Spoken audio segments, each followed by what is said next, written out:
After years of quiet life on the Maine coast, retired Navy veteran Elias Ward thought the sea had nothing left to surprise him.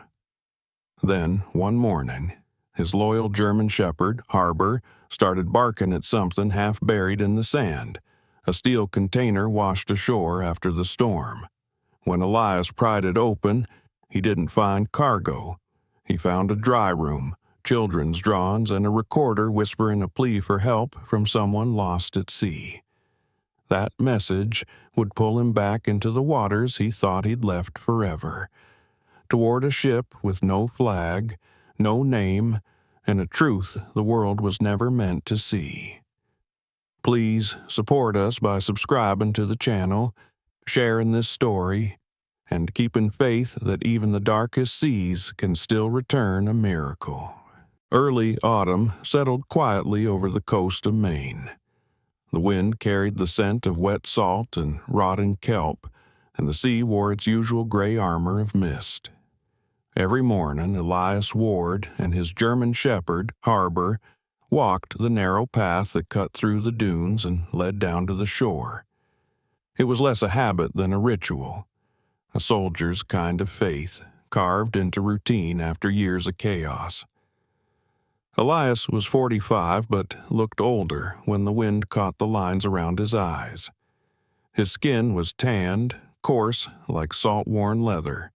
His hair, a dark brown fading toward iron. A faint scar split the left side of his jaw, a gift from shrapnel during his years as a U.S. Navy engineer.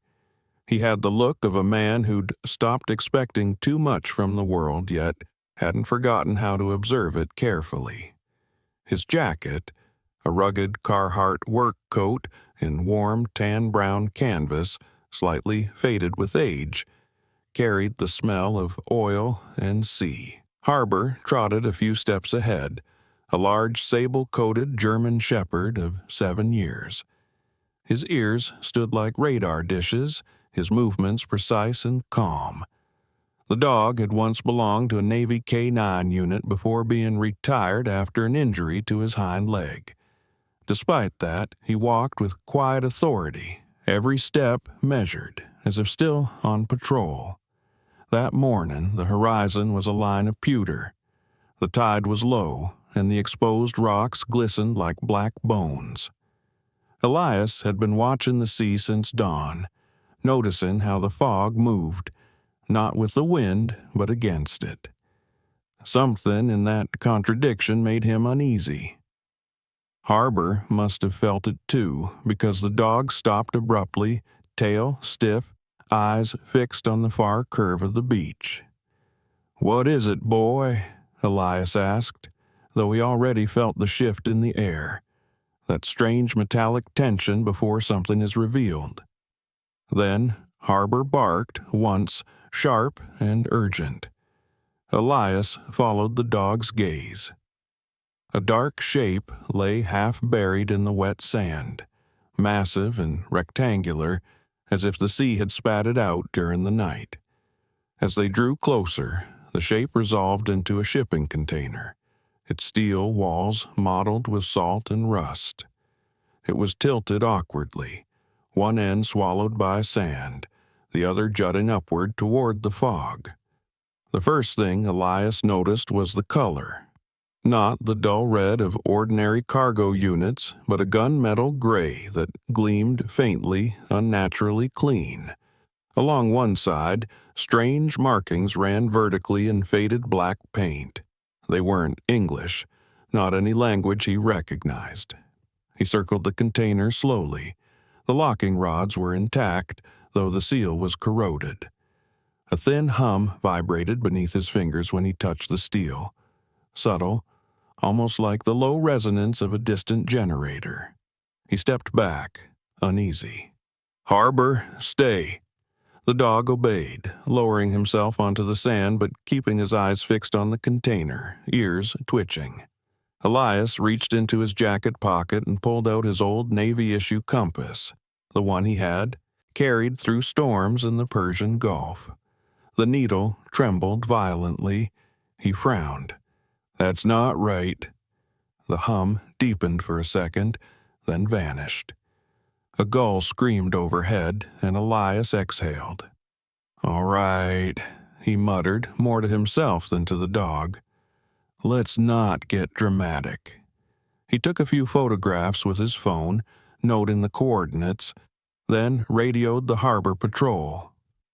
Within an hour, Officer Dunn from the Coastal Watch arrived, a stocky man with a weather-beaten face and a habit of chewing gum too loudly. "Well, hell," Dunn said, squinting at the massive object. "You find yourself a treasure chest, Ward?" Elias shook his head. "Container. Doesn't match any shipping manifest I can find. Could have drifted from offshore lanes." Dunn crouched, brushing sand from a corner. "No serial number. That's weird." He pressed his palm to the metal. "Cold, huh?" "Colder than it should be," Elias said quietly. Dunn straightened, uneasy. "We'll flag it for pickup after the storm passes. Forecast says a front's rolling in tonight.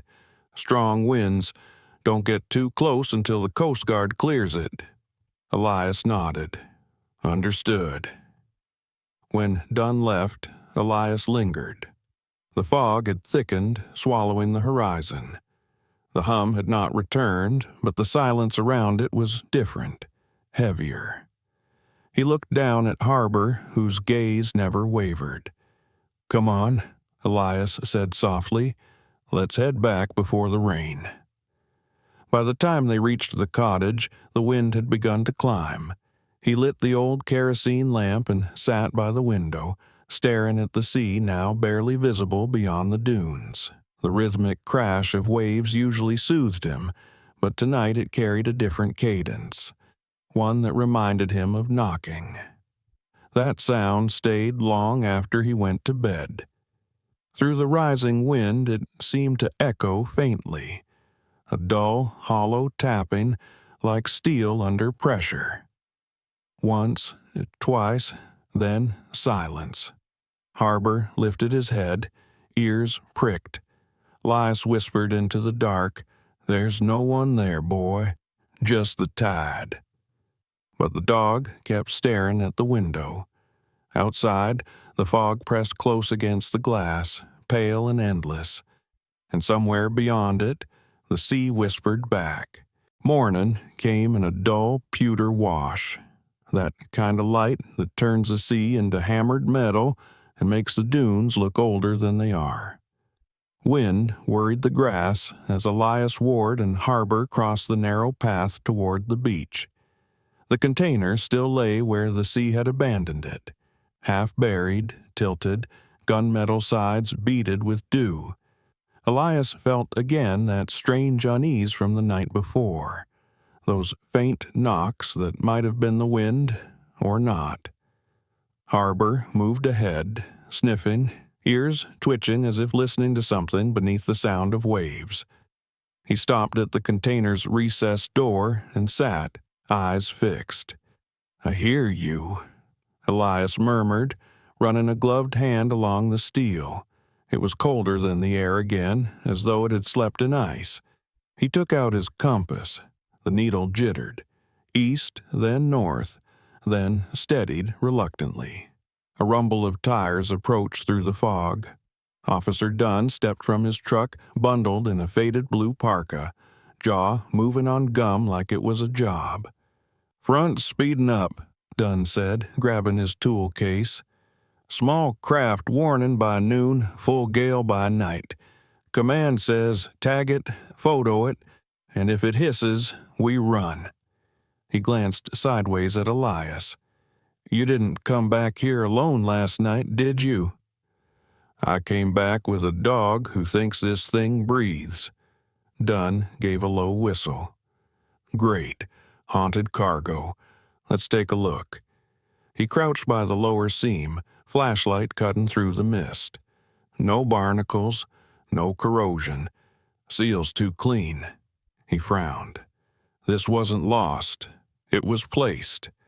Elias nodded, silent. Harbor's fur bristled against his leg. Dunn sighed, unlatched his hard case, and pulled out a plasma cutter, the kind of tool you sign for with a badge and a prayer. "Protocol says we wait," he muttered. "But if there's someone inside—" Elias met his eyes. "Then we open it." The cutter hissed to life. Sparks showered across the wet sand, tiny orange stars dying as quickly as they were born. The hum of the tool mixed with the wind until both became one long metallic cry. When the final rod broke loose, a thin exhalation drifted out from the gap. Dry air, faintly metallic and cold enough to sting. Not salt, not decay. Something sterile, artificial. Dunn looked at Elias. "Ready?" They hauled the door open. Light spilled into a room, not a cargo hold.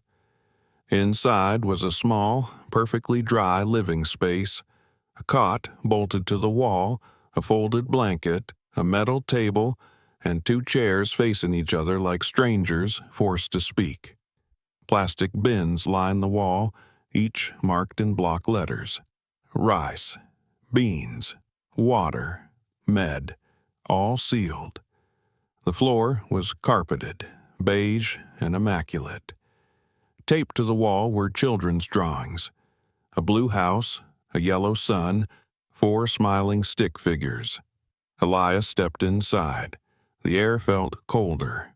Sound dampened as if the walls were swallowing it whole. He touched the cot, dry. He touched the carpet, dry. He whispered, "This place shouldn't exist." On the table sat a portable recorder, old but functional, a small green light still blinking patiently. A strip of masking tape read, "Entry 01." Dunn and Elias exchanged a look. Elias pressed play. Static. Then a man's voice, fragile, foreign, careful with each English word. "If you are listening, please. My name is Ahmed Osman. We were promised passage, but there were no papers, only rules. We were told to wait inside, to stay quiet. Then the doors closed." A pause, then softer and steadier. "There are others. They are still on the ship. They move us like cargo and hide us like ghosts. The sea has no witnesses. The coordinates are—" The numbers came clear, precise. Coordinates Elias instantly recognized. He had sailed those waters 20 years ago. A dead corridor, where radar failed and compasses spun. If this box is found, it means I was lost. But maybe the sea will return my voice. Please, find them. Click. Silence. Dunn exhaled slowly. "We're calling the Coast Guard. Now." He tried his radio. Only static. Cell signal. Nothing. He cursed. "The storm's eaten everything. I can reach base if I drive fast." "Go," Elias said. "I'll stay." "You sure?" Elias nodded. "Someone needs to watch this." Dunn looked around the eerie, spotless room one last time. "Lock it. Don't go inside again. Whatever this is, it's bigger than us." He left, tires spitting sand, truck swallowed by fog. Elias stood in the doorway, staring into the silence. He tied a rope across the handles, not to keep others out, but to keep something from leaving. Harbor sniffed near the small vent at the container's base, growling low. Elias crouched. From behind the vent came a faint breath of air, mechanical, rhythmic. A filtration fan, still working, meaning someone had designed this to keep a human alive. He stepped back, shaken. The rain started then, soft at first, then steady. He and Harbor climbed the dune, watching the beach below. The container looked smaller now, almost innocent. Elias opened his old waterproof notebook and wrote down the coordinates from the tape twice. The act steadied him. Below, lightning flickered across the sea, silent but bright. Harbor pressed against his leg, eyes locked on the box. Elias whispered, more to himself than to the dog, "Whatever the sea kept, it just gave us a message." The storm passed sometime before dawn, leaving the town wrapped in a damp stillness. The sea had flattened to a dull, pewter calm, the kind that follows violence, as if the ocean itself were ashamed of its own fury. Elias Ward hadn't slept. He sat at his small kitchen table, an old Navy map spread before him, its corners weighted with mugs and wrenches. The rainwater still clung to his jacket where he'd thrown it aside. The smell of kerosene from the lantern mixed with salt and rust. On the table, his notebook lay open, and beneath it, the coordinates from Ahmed Osman's recording stared back like a wound that refused to close. Harbor lay by the stove, his coat still damp, breathing slow but alert. Every so often, his ears twitched at the faint crackle of the radio sitting on the counter. The same frequency Elias had tuned to since midnight, waiting for news from Dunn. At 5:42 a.m., the static broke. "Coast Guard, Unit 12 to local watch. Package confirmed secure. Repeat, container secure. Hold until daylight." Elias exhaled for the first time in hours. Dunn had made it. He poured black coffee into a chipped mug, sat back, and stared at the map again. His fingers traced the marked coordinates.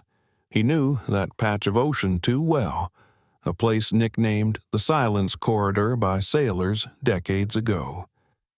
Ships had reported compass drift, communication loss, and inexplicable sonar blank zones. The Navy never found the cause. Elias remembered because he had been there once, years ago, on a destroyer that lost radar for 3 straight hours. He had felt that same chill then, the sense of something beneath the waves, not alive but aware. Now those numbers had returned to him through the voice of a dying man. By sunrise, Dunn arrived at the cottage, looking as if he hadn't slept either. His parka was soaked, his boots caked in sand. "The Coast Guard's taken control of the site," he said, tossing his hat onto the chair. "Containers sealed and tagged. They've got a command tent up and some lab guys poking around like it's a moon rock." Elias poured him coffee. "Anything inside changed?" "Not a damn thing. Room's still dry. Recorder's been sent to Washington."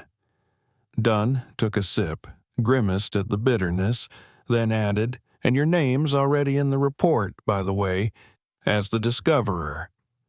Elias gave a low chuckle. "Lucky me." Dunn's gaze softened. "They're going to want to talk to you.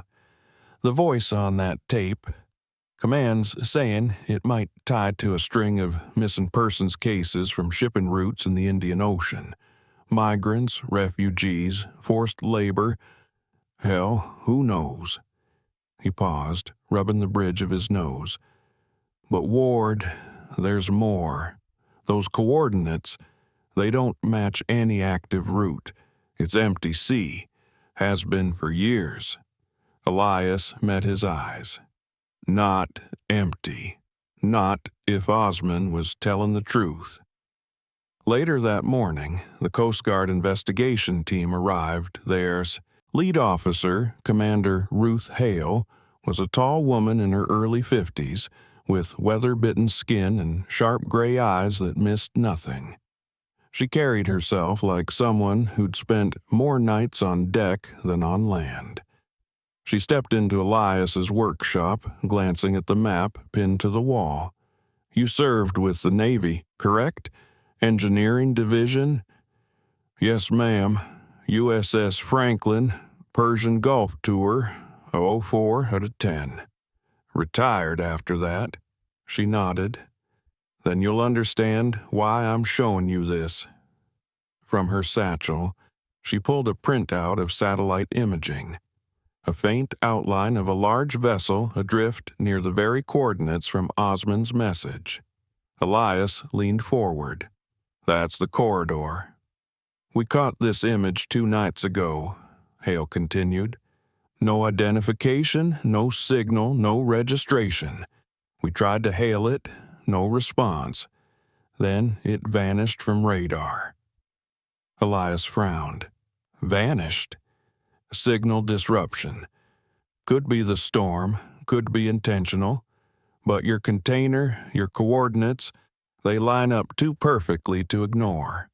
She slid the photo toward him. We're mounting a recon operation at first light tomorrow. Dunn says you know those waters better than anyone in this town. I'd like you to come aboard as a civilian consultant. Elias hesitated. His hand hovered over the image. He hadn't been on an active ship in years, not since the day they brought back his wife's body after the accident at sea, a storm off the Azores, where her research vessel went down without warning. He still remembered identifying her wedding band, bent and cold, in a Coast Guard bag. That was the day he swore he'd never set foot on open water again. Now the ocean was calling him back. He looked down at harbor, lying by his boots, head on his paws, amber eyes fixed on him as if sensing the battle within. Commander, Elias said slowly, I don't do much consulting anymore, but if this could save whoever's left, I'll go. Hale gave a short nod. Good. Be at the dock by 0600. We'll brief you there. After she left, the cottage fell silent again. Elias stood by the window, staring out at the faint line where the sea met the sky. Harbor rose and came to sit beside him. Elias scratched behind his ears. Looks like we're shipping out again, old boy. The dog gave a low whine, almost thoughtful. Outside, the tide was rising fast. The wind smelled of rain again, and gulls wheeled above the pier, restless, uneasy. Elias turned off the radio, folded the map, and slipped it into his duffel. For the first time in years, he pulled his Carhartt jacket from the hook and checked the old pocket knife still hidden inside. Duty never really ends, does it? He murmured. Harbor barked once, sharp and sure. Elias smiled faintly. Didn't think so. That night, sleep came in fragments. The sound of waves against the rocks carried the same rhythm as the knocks he'd heard before. In one dream, he stood again before the container, its door open, the room empty, except for the recorder on the table, blinking green. When he pressed play, it wasn't Osmond's voice this time. It was his own, whispering, Go back. You left something behind. He woke with a start, sweat cold on his neck. Harbor lifted his head but didn't move closer. Elias sat at the table, looked once more at the coordinates written in pencil and whispered, Then we'll go back. Outside, thunder rolled far out at sea, like a drumbeat calling him home. The next morning broke pale and soundless, the kind of dawn that feels like the world is holding its breath. Mist rolled low over the harbor, wrapping the moored boats in gauze. Elias Ward stood at the end of the pier, hands deep in his jacket pockets, Harbor sitting at his side. The German shepherd's ears twitched toward the faint hum of engines coming to life farther down the dock. 2 Coast Guard cutters waited, sleek gray vessels with their names stenciled in black across their bows. Officers moved across the decks with the quiet efficiency of people who had already rehearsed danger. Commander Ruth Hale stood near the gangway, scanning a clipboard before noticing him. "Mornin', Ward," she called. I see you brought your partner." Elias smiled faintly. "He goes where I go." Hale nodded toward harbor. "Fine by me. Dog's got better instincts than half my men." Behind her, Lieutenant Mason Drake, the operations officer, watched Elias with a professional kind of skepticism. Mason was in his early 30s, clean-shaven, his dark uniform pressed to perfection. He had that restless energy common to officers who had yet to see something that changed them. "We've logged the coordinates, sir," Mason said. "Weather's stable for now, but radar reports intermittent static around the sector." "Same as 20 years ago," Elias muttered. Hale heard it, but said nothing. By 0700, both vessels were underway. The coastline of Maine faded behind them into a blur of gray cliffs and seagulls. Elias stood near the bow, the wind biting at his cheeks. The smell of diesel and salt filled the air. Harbor braced beside him, paws planted steady on the metal deck, eyes fixed forward. Hours passed. The sea grew stranger, too calm, too still. The horizon blurred into the sky and the fog deepened until the sun itself looked like a dull coin behind glass. Radar began to flicker on the bridge screens. Mason frowned at the monitor. Losing signal every few seconds. Same pattern on both ships. Hale leaned over his shoulder. "Interference? Either that or something's jamming us." Elias joined them, studying the trembling green arc on the screen. "It's not interference," he said quietly. "That's distortion. Same thing that used to scramble sonar in this corridor." Hale gave him a look. "How deep does it go?" "Too deep to measure," Elias replied, "and it doesn't like company." By noon, visibility had dropped to less than a mile.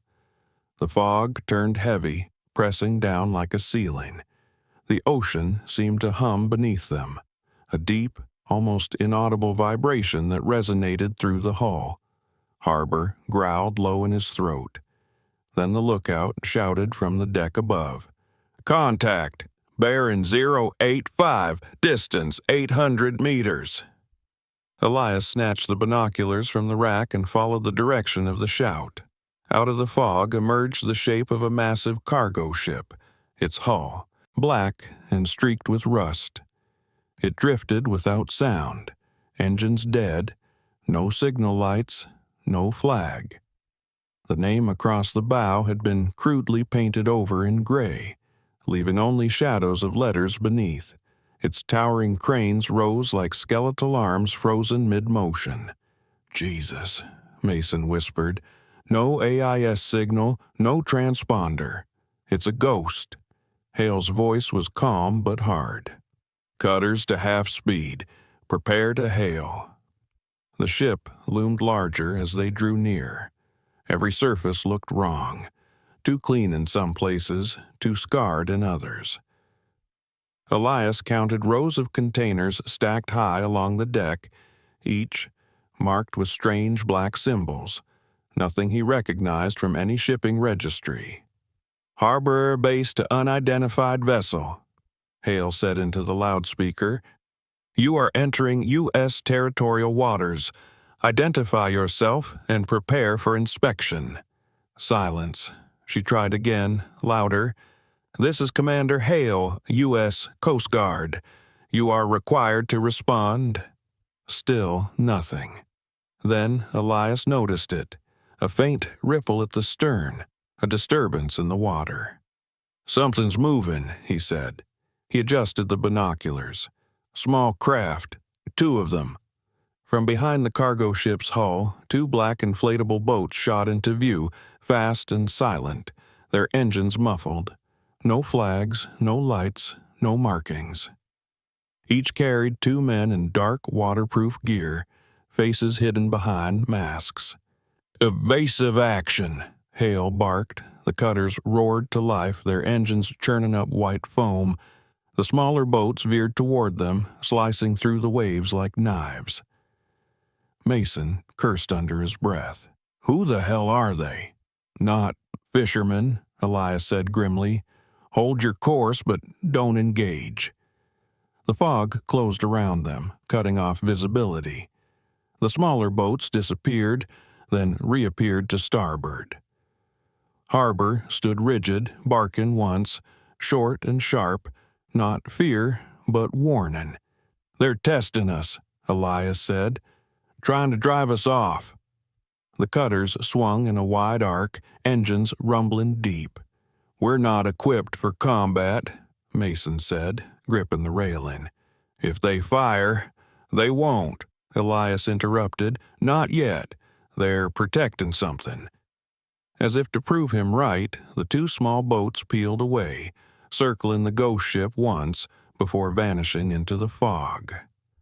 The sea fell silent again, unnervingly so. Hale exhaled. "They're guarding it. Whatever's on that ship, they don't want us near it." Elias's gaze stayed fixed on the dark hulk of the freighter. The mist had thinned enough for him to see movement on its deck now. Shadowy figures between the containers, the flicker of a torchlight quickly extinguished. He handed Hale the binoculars. "There, between the cranes." Hale lifted them, her eyes narrowing. "People, but not crew. They're not moving like sailors. They're prisoners," Elias said quietly. Osman was right. A thin slick of oil drifted across the water between their ships, rainbow hues glinting under the pale sun. It shimmered as it passed beneath the cutter's bow. Elias leaned over the railing, watching the trail snake toward the horizon. "That's fresh," he murmured. "Engines running recently. She's not dead. She's hiding." Mason turned toward Hale. "Ma'am, we need to pull back until we get clearance." Hale hesitated. "We've already made visual contact. That's enough to justify an inspection." "Or an international incident," Mason countered. Elias spoke before she could decide. "If we leave now, they'll vanish again. Whatever's on that ship, it's not meant to be found." For a long moment, Hale said nothing. The wind tugged at her collar, the only sound between them. Then she made her decision. "We mark the position and withdraw. We'll return under authority and in force." As they turned back toward the coast, Elias looked one last time at the black freighter fading into the fog. It seemed to pulse with a life of its own, the faint echo of machinery thrumming through the air like a heartbeat beneath the waves. Harbor pressed against his leg, growling low. Elias laid a hand on his neck. "Easy, boy. I feel it too." When they finally left the corridor, radar blinked back to life. The hum in the hull ceased. The ocean looked ordinary again. Blue, bright, harmless. But Elias knew better. He had seen the truth moving in the fog. The sea was calm again by dawn, but the silence on the dock carried weight. It was the kind of quiet that usually comes before history decides to turn a page. Elias Ward stood beside Commander Ruth Hale as the crew loaded gear onto the cutters. Waterproof cases, tactical packs, body cameras, and a small squad of armed Coast Guard personnel in black fatigues. The air smelled of metal and rain. Harbor waited near his owner's boots, tail still, head high. The dog sensed it, the tension, the purpose. He had worn that same look once, Elias thought, when the two of them worked search and rescue drills years ago. Lieutenant Mason Drake approached, carrying a folded mission brief. "All units ready, ma'am. Code name confirmed. Operation Sea Lantern." "Appropriate," Hale said, glancing at the pale horizon. "We're about to shine light where it hasn't reached in a long time." By 0700 hours, both vessels were slicing through the fog toward the coordinates. The ocean was unnervingly still again, that same eerie calm as before. The gray mass of the unidentified freighter appeared like a sleeping monster ahead of them. No lights, no flag, just silence. Haley turned to the crew. Non-lethal first unless fired upon. Our priority is to secure survivors and evidence. Mason adjusted his headset. No radar signal from the target. She's running dark.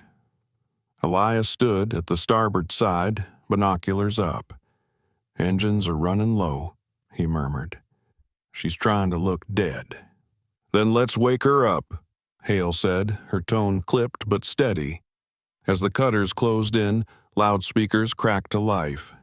This is the United States Coast Guard, Hale's voice boomed through the air. Heave to and prepare for boarding. Nothing. The ghost ship remained motionless, waves slapping its rusted hull. Try again, Elias said softly. Hale repeated the warning. Still no reply. Then, a single gunshot echoed across the water. The sound cracked through the fog like lightning. Return, fire suppressed, Hale barked. Alpha team, go. The boarding teams launched.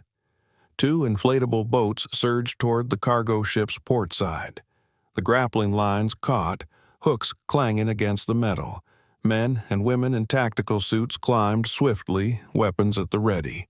Elias watched through binoculars as they disappeared over the rail. Mason spoke into the comms. Alpha on deck. No resistance so far. Seconds later, another voice cut through. Shaky, breathless. Ma'am, we found them. Elias's heart clenched. Found who? People, dozens, maybe more. Hale's face hardened. Keep the line open. The team's body cam footage streamed live to the operations screen in the cutter's cabin. The view was shaky. Corridors of steel, dripping pipes, shadows that moved. They found the first group inside a modified container. Men and women crammed together in darkness, the air thick with exhaustion. Their faces hollow, eyes adjusting to the sudden light. Some flinched at the sight of uniforms. Others cried without sound. Medical units forward, Hale shouted. Get them transferred to Cutter 1. Elias leaned closer to the screen. Among the rescued was a man with sharp features and hollow cheeks. His hands trembled as he reached toward the rescuers. On the wall behind him, a child's drawing, a blue house, a sun, and 4 stick figures. Elias froze. That's the same drawing, he whispered. Hale turned. What? The same one I found in the container. As more teams moved deeper into the ship, gunfire erupted near the stern. Hostiles on deck, 3, someone yelled over the radio. 2 armed. We're suppressing fire. Hold position, Hale ordered set. Do not risk the civilians. Through the smoke and shouting, a new voice broke through the channel. Mason's. We've secured the engine room. Power's off. Ship's dead. A pause, then almost a whisper. You'll want to see this, Commander. They entered what once had been a cargo bay, but was now something else entirely, a labyrinth of makeshift living quarters. Containers converted into rooms, their walls welded and sealed. Inside, hundreds of personal belongings lay scattered. Photographs, ID cards, clothing, children's shoes. The air smelled of rust and old oil, but beneath that, a faint sweetness. Canned fruit left unopened. Elias stared at the monitors, jaw clenched. They were living here, he said. For years, maybe. Hale nodded grimly. Hidden in plain sight. Then came another report. Alpha team, upper deck. We found the control room. There's a list. Elias leaned in. "What kind of list?" "Names. Hundreds of them. Looks like transfer records, ports, dates, and one label repeated, Osman Group Logistics." Elias closed his eyes. Ahmed Osman wasn't just a victim. He worked for them. Minutes later, they brought survivors onto the deck of the Coast Guard cutter, gaunt, blinking in disbelief as the daylight hit them for the first time in years. The youngest looked barely 12. Medics wrapped them in blankets, given water and oxygen masks. Elias stepped forward as a man was carried aboard, the same man from the child's drawing, now real, his eyes weak but alive. His lips moved soundlessly before he managed to speak. "You heard my voice." Elias knelt beside him. "You're Ahmed Osman." The man nodded faintly. "They threw my container overboard. I thought no one would ever find it." Hale approached, her face softening for the first time. "You saved them. All of them." Osman shook his head slowly. "No, the sea did." Hours later, the freighter was secured, its crew detained, survivors transferred to medical care. The media would soon call it the ghost ship of the Atlantic, but to those on deck it was just a graveyard with a heartbeat. As the sun broke through the fog, Elias stood beside Hale at the railing, Harbor leaning against his leg. The sea stretched calm and endless again, pretending innocence. "You did good work today, Ward," Hale said quietly. Elias shook his head. "No, he did." He nodded toward Osman, resting under a blanket nearby. "He left a trail of light for us to follow." Hale's gaze followed his. "Then maybe we'll call it that, the sea lantern. Something the sea couldn't swallow." Elias looked at the horizon where the ghost ship floated, still and vast. "The ocean keeps its secrets," he murmured. "But sometimes it gives one back." It began to rain again the night the news broke. Not a violent storm like before, but a slow, steady drizzle that wrapped the town in silver mist. Elias Ward sat on the porch of his small cottage, the same place where he had first seen the container glinting on the shore. The ocean was hidden now behind the fog, but he could hear it breathing. Calm, measured, eternal. Harbor lay at his feet, head resting on his paws, eyes half closed yet always alert. The German shepherd had a scar on his hind leg from years past, and every time thunder grumbled, one ear would twitch, a reflex from long ago drills neither of them had truly forgotten. The radio inside hummed with static. Then a reporter's voice cut through. "The U.S. Coast Guard has confirmed the successful rescue of more than 60 individuals from the unidentified freighter found off the Maine coast. The operation, led by Commander Ruth Hale, revealed evidence of human trafficking spanning several international waters.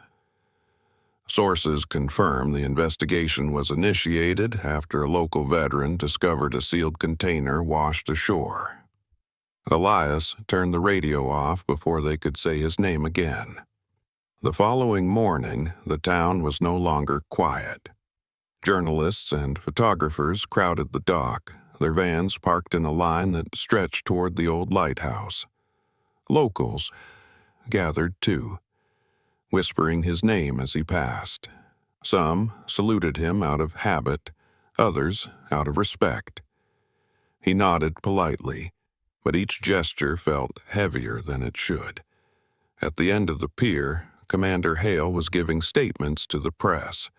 Her uniform was pressed, her tone steady, but her eyes looked tired, the eyes of someone who had seen too many ghosts rise from the sea. When she spotted Elias, she excused herself from the cameras and walked over. "Morning, Ward," she said softly. I was hoping you'd stay out of the chaos." He shrugged. "Hard to avoid when they keep calling me a hero." "You are one," she said simply. "Without you, none of this would have come to light." Elias looked out at the water. "I'm not sure heroes lose sleep every night listening for knocks that aren't there." Hale's gaze softened.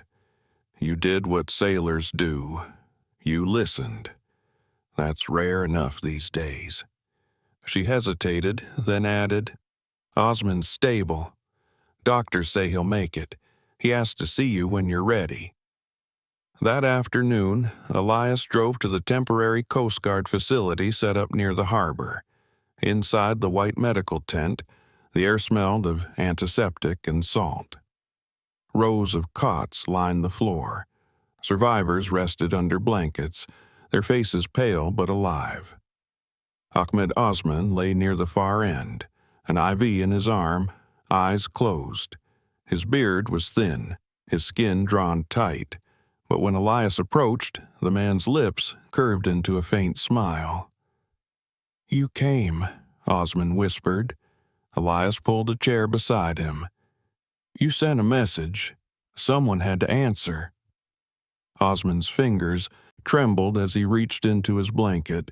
He held out a folded piece of paper, worn, water-stained, but still legible.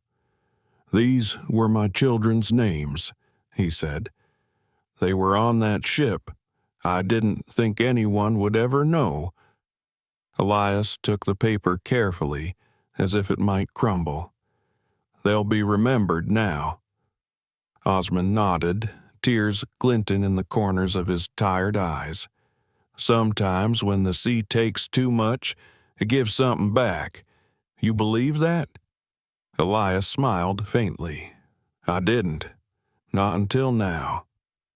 When Elias stepped out of the tent, the wind had shifted. Dark clouds rolled in from the horizon.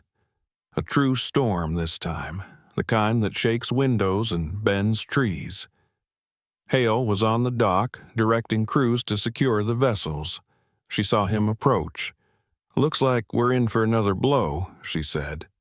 Elias looked toward the horizon, where the sea and sky merged into one endless gray. "The ocean's just reminding us who's in charge."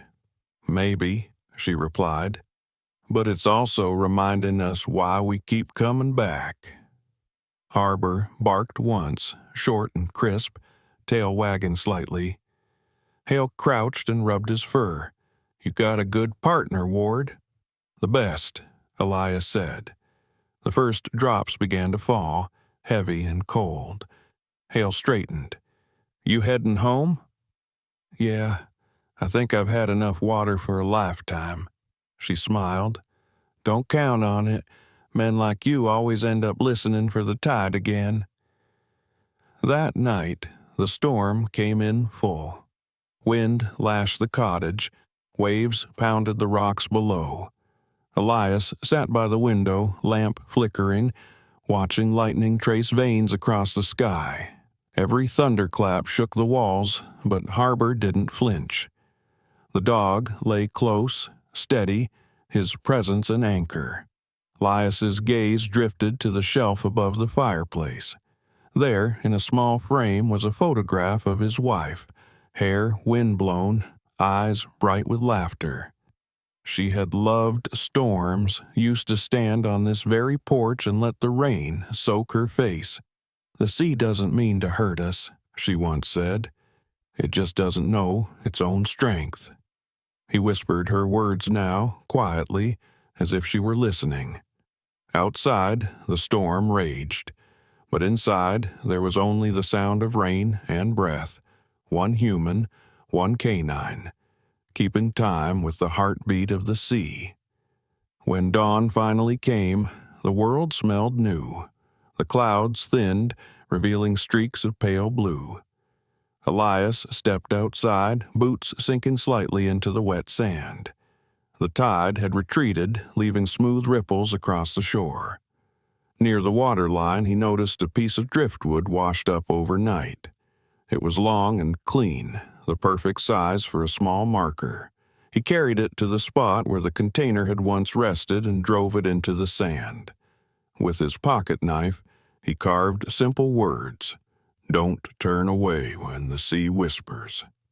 Harbor sat beside him, tail brushing the sand, eyes following his movements. When Elias finished, he stepped back and looked at the message. A warning, a reminder, maybe even a prayer. The wind off the water caught his jacket, fluttering its faded brown canvas, the same jacket that had followed him through storms, through war, through silence. He smiled. "Come on, Harbor," he said. "Let's head home." The dog barked once, joyfully this time, and together they walked up the dune. Behind them, the tide began to rise again, waves curling over the sand, erasing footprints but leaving the wooden marker standing firm, a single light against the endless gray. A month had passed since the storm, yet the town of Greyhaven still smelled faintly of salt and diesel, the scent of stories that refused to wash away. The news vans were gone, the reporters too, leaving behind only quiet streets and the steady rhythm of waves against the pier. Elias Ward had returned to his routine, though everything about it felt changed. Each morning he walked the same stretch of beach with Harbor, the German shepherd, padding beside him, ears alert and tail swaying with the easy confidence of a creature who had seen both darkness and dawn. The sea was calm now, as if exhausted from keeping too many secrets. The wooden marker still stood where he had left it, weathered by wind and tide but unbroken. Its carved message, "Don't turn away when the sea whispers," had faded around the edges, yet remained legible, etched into the wood like a quiet vow. That morning, the sun was pale and new. Harbor bounded ahead, nose to the sand, chasing gull shadows. Elias watched him for a moment before kneeling to adjust a piece of driftwood that had lodged against the marker. The act felt almost ceremonial, as though he were tending to a grave and a promise all at once. Behind him, the crunch of boots on wet pebbles broke the stillness. He turned to see Commander Ruth Hale walking down the path from the dunes, hands in her coat pockets, her gray hair tied back beneath a navy cap. "Morning, Ward," she called. Elias smiled faintly. "Didn't think I'd see you this far from a deck." "I could say the same about you," she said, stopping beside him. "You still watching the sea like it owes you something?" He looked out at the horizon. "Maybe it does. Maybe it paid in full." Hale followed his gaze. "They're still processing the ship's data. Interpol's confirmed connections across 3 continents. Osmond's statement helped bring down the last of the network. You should be proud." Elias shook his head gently. "Pride doesn't bring back the ones who didn't make it." "No," she said softly, "but it honors them." For a while they just stood there, the tide creeping closer, the wind threading through the tall grass. Finally, Hale reached into her coat and handed him a small envelope. "Osmond wanted you to have this." Inside was a photograph, a young boy and girl standing on a sunlit street somewhere foreign, laughing, holding hands. On the back, in careful handwriting, "For the man who listened." Elias felt his throat tighten. "Where are they now?" "Relocated with relatives overseas. Safe." Hale paused. "He said he wants to see the ocean again one day, but not from a cage." Elias nodded. "He deserves that."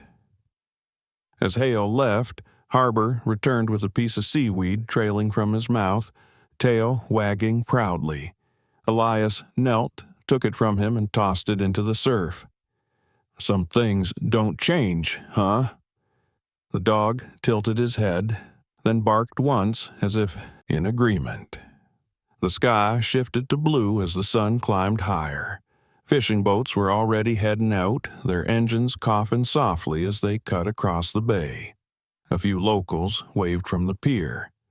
They called him the man who listened to the sea, a title he never asked for, but somehow fit better than he expected. Elias had always thought redemption came loud, with fireworks, headlines, or miracles. But now he understood it was quieter than that. It was the sound of waves brushing against the shore, the rhythm of Harbor's breathing beside him, the whisper of wood against sand. Later that week, Elias visited the old Coast Guard station one last time. Most of the operation crew had moved on, but the bulletin board still displayed photos from the rescue, blurred snapshots of survivors, the rusted ship, the faces of the men and women who'd risked their lives to bring others home. He found a picture of Osman, smiling faintly under the blanket that night on deck, and pinned the photograph of Osman's children beside it. Below, he wrote in black ink, "Found, not forgotten." Mason Drake, freshly promoted and now running the station, stepped out of the office. "You know, Commander Hale says you could have a desk here if you wanted. Civilian advisor, maybe." Elias chuckled. "A desk? After all this time? I've had my fill of sitting still." Mason grinned. "Didn't think you'd say yes. Just figured I'd ask." "Appreciate it," Elias said, clapping him on the shoulder. "You're good at this, Drake. Keep listening."